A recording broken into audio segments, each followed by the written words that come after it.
Berdasarkan cerita rakyat, pada masa terdahulu, Amadano masih berupa hutan belantara, yang kemudian datanglah 3 orang prajurit Pangeran Diponegoro, yang pada waktu itu Pangeran Diponegoro ditaklukkan dan ditangkap oleh Belanda. Di situ prajurit Pangeran Diponegoro 3 serangkai, yaitu Ahmad, Dono, dan Kasanom, yang konon sampailah pada suatu tempat yang banyak perbukitan, dan disitulah 3 serangkai melakukan babat alas. Mereka bertiga membabat hutan untuk dijadikan tempat berteduh yang pada waktu itu diperkirakan sekitar tahun 1860. Dengan demikian, karena yang babat alas itu orang 3, namanya Ahmad, Dono, dan Kasanom, maka tempat babatan tersebut dinamakan Amadanom. Maka sampai sekarang terkenal dengan nama Amadanom.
Ekowisata kopi organik Desa Amadano merupakan suatu konsep yang baru sehingga dalam upaya pengembangan yang dilakukan akan berjalan dengan baik dan sesuai dengan prinsip-prinsip pengembangan ekowisata.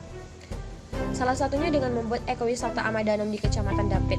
Ekowisata ini menyuguhkan banyak hal tentang kopi yang tumbuh dan terkenal di Kabupaten Malang.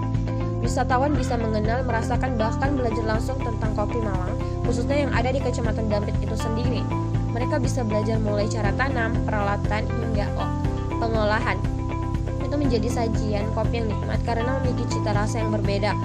Kualitas kopi Dampit juga terkenal memiliki rasa yang khas karena para petani di sana cerdas mengemas mulai dari proses pemetikan, perawatan, hingga pengolahannya. Hingga cita rasanya pun tidak berubah meskipun usianya sudah puluhan tahun. Nah, itu merupakan suatu terobosan yang bagus untuk mengenalkan ciri khas kopi Malang ini kepada dunia internasional. Ekowisata kopi Amadano ini menyuguhkan banyak hal. Wisatawan yang berkunjung dapat mengenal, merasakan, bahkan belajar langsung tentang kopi Malang. Mereka bisa belajar cara tanam, peralatan, hingga aspek pengolahan kopi menjadi sajian kopi yang nikmat. Selain ekowisata kopi, wisatawan juga dapat mengunjungi wisata pantai yang indah, wisata religi dan budaya, serta pertanian. Buka sejak 2001 yang lalu, keberadaan ekowisata Amadano ini semakin banyak dinikmati. Hampir setiap akhir pekan, pengunjung dari luar Malang Raya kerap mulai berkunjung. Di samping untuk berwisata, di sini juga dijadikan sebagai tempat magang bagi mahasiswa tentang pembudidayaan kopi, mulai dari penyiapan lahan, perawatan panen, dan juga pasca panen. Menurut pengelola ekowisata Amadano, Ali Budi Armadje.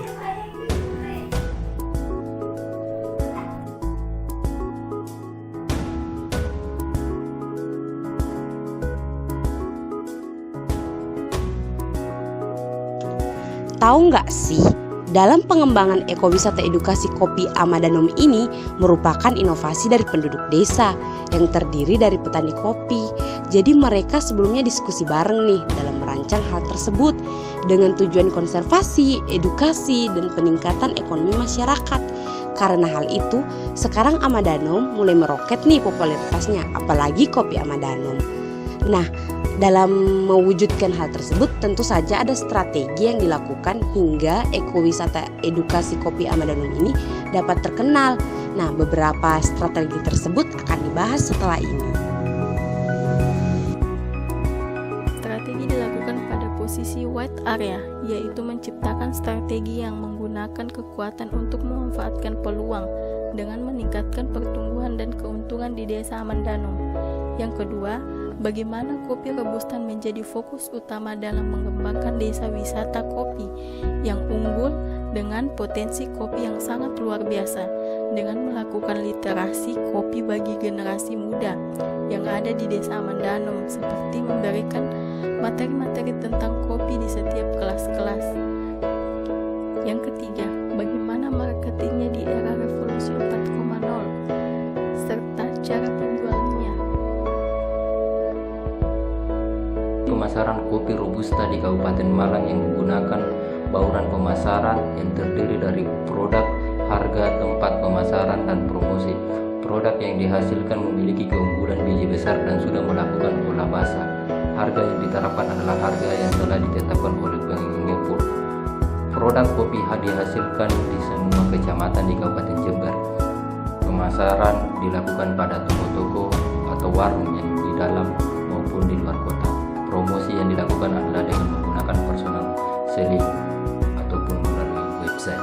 Nah, adapun proses yang dilakukan untuk mencari kopi unggulan yaitu proses pembibitan yang baik, budidaya kopi dengan baik dan benar pasca panen mulai dari petik untuk mewujudkan kopi nomor 1, kemudian proses penyampaian menjadi kopi bahkan menjadi proses model penyajian itu dilakukan secara edukasi.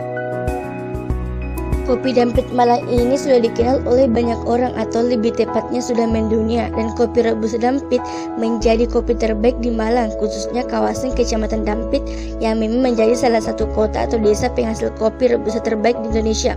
Kopi Robusta memiliki cita rasa yang khas dan nikmat. Adapun dengan jenis kopi Amsterdam, tapi bukan berasal dari Amsterdam, yang merupakan singkatan dari Ampel Gading, Sumber Manjin, Tirtoyudo, dan Dampit. Kopi ini sudah dikenal di pasar dunia, di mana hampir sekitar 90% dari kopi ini diekspor ke luar negeri. Kopi Robusta ini sudah diakui oleh dunia. Pengakuan dunia atas kopi ini adalah dengan adanya sertifikat 4C, Common Code for the Coffee Community, yang dikeluarkan oleh Asosiasi Industri Kopi Dunia berpusat di Bonn, tepatnya di Jerman. Dan bagi pecinta kopi, wajib untuk mencoba kopi ini.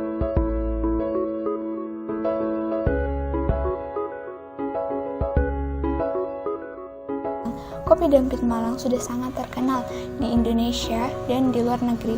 Kopi Dampit terkenal akan jenis kopi robustanya. Selain itu, kopi Dampit Malang juga memiliki aroma khas, yaitu aroma coklat, karamel, kacang, dan long aftertaste. Di luar negeri, terutama di Eropa, kopi Dampit sangat terkenal. Mengapa? Karena dianggap mempunyai special taste, karena ditanam di ketinggian lebih dari 800 di atas permukaan laut dan memiliki struktur tanah yang baik. Selain mendapatkan pengakuan dari Asosiasi Kopi Dunia di Bonn, Jerman, prestasinya juga ada di Indonesia pada acara Malang Coffee Festival, di mana kopi Robusta Dampit ini dia diakui oleh maestro kopi Indonesia yang memiliki kenikmatan tersendiri.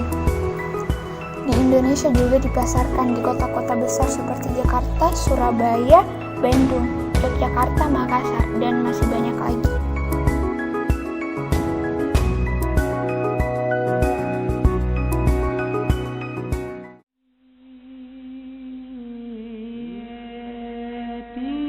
Dari pengembangan agrowisata tersebut, dapat kita lihat bagaimana inisiatif dari petani sangat luar biasa.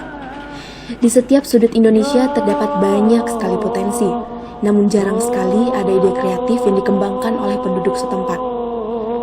Meskipun kita masih mengaku sebagai negara agraris, namun potensi pertanian ini seakan-akan luput dari perhatian kita. Bukankah seharusnya kita lebih berani untuk mengelola potensi alam sendiri dan lebih bangga menjadi petani di negeri yang kaya ini? Ibuku petani, ayahku petani. Aku bangga jadi anak petani.